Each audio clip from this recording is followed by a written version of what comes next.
بیٹی کے گھر سے بھاگنے کی خبر جو ہی محلے میں پھیلی، کئی طرح کی باتیں ہونا شروع ہو گئیں۔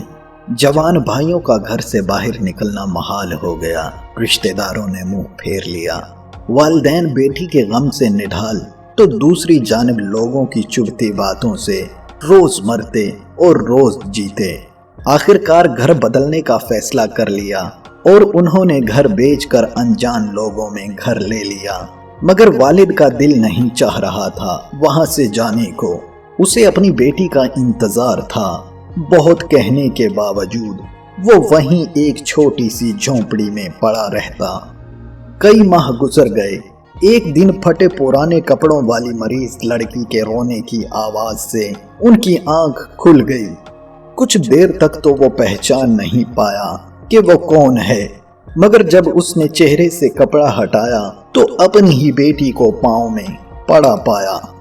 وہ مسلسل زاروں قطار روئے جا رہی تھی اور بہت کہنے کے باوجود بھی وہ اپنے والد سے نظریں نہیں ملا پا رہی تھی۔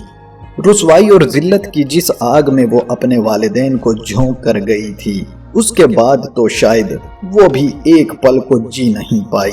معلوم ہوا کہ جس کے ساتھ بھاگ کر شادی کی، انہوں نے کئی طرح کے نقص نکال کر آخر گھر سے دھکے دے کر نکال دیا۔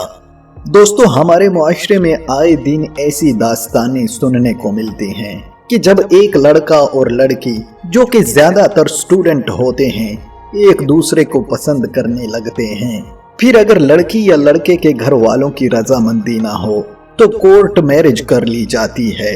مجھے ان لڑکیوں پر بہت حیرت ہوتی ہے جو کسی غیر شخص کے لیے اپنے ماں باپ کو دکھ دیتی ہیں اور کورٹ میں جا کر شادی کر لیتی ہیں، وہ بھی اس معاشرے میں۔ انہوں نے کبھی سوچا ہے کہ اس واقعہ کے بعد ان کے والدین کا کیا ہوگا؟ لوگ ان کو کتنے تانے دیں گے؟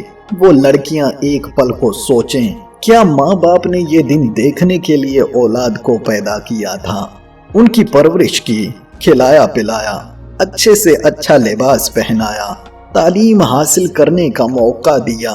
ہمارے اکثر گھرانوں میں ملازمہ افورڈ نہیں کی جاتی، مائیں خود گھر کے سارے کام کرتی ہیں اور خوش ہوتی ہیں کہ ان کی اولاد پڑھ رہی ہے، لیکن وہ جانتی نہیں کہ ان کی بیٹی کسی کا انتظار کر رہی ہوگی یا کلاس چھوڑ کر اپنے بوائے فرینڈ کے ساتھ پارک میں گھوم رہی ہوگی، اور مرد کا کام تو دھوکہ دینا ہے۔ دوستو، بس یہ عورت کی عقل پر منحصر ہے کہ اس کے دھوکے کا دورانیہ کتنا ہے۔ مرد صرف عورت سے کھیلتا ہے۔ ایسے موقع پر لوگوں کو اسلام یاد آتا ہے۔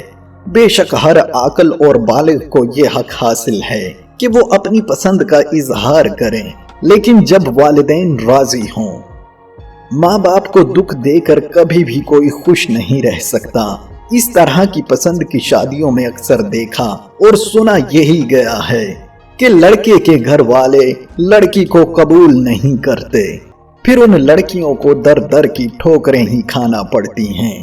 پھر مرد جلد ہی اس محبت کے ڈرامے سے اکتا جاتا ہے، اس لیے اچانک اس کی ماں باپ سے محبت جاگ اٹھتی ہے اور وہ لڑکی کو چھوڑ دیتا ہے، اور پھر بعد میں وہی لڑکا کسی اور سے شادی کر کے گھر بسا لیتا ہے۔ تب بھی تو لڑکیوں کو صبر کرنا پڑتا ہے، تو وہ تب صبر کیوں نہیں کرتی جب اس کے والدین اس کے حق میں ہوتے ہیں، اسے اسی شادی سے منع کرتے ہیں؟ اگر وہ وہاں صبر کا مظاہرہ کریں تو اس دنیا میں اللہ ان کو ان کے صبر کا پھل دے گا نہیں، تو آخرت میں اس کا اجر ضرور ملے گا۔ اللہ پاک ہمیں صبر کرنے اور اپنے بتائے ہوئے احکامات پر چلنے کی توفیق عطا فرمائے۔ آمین۔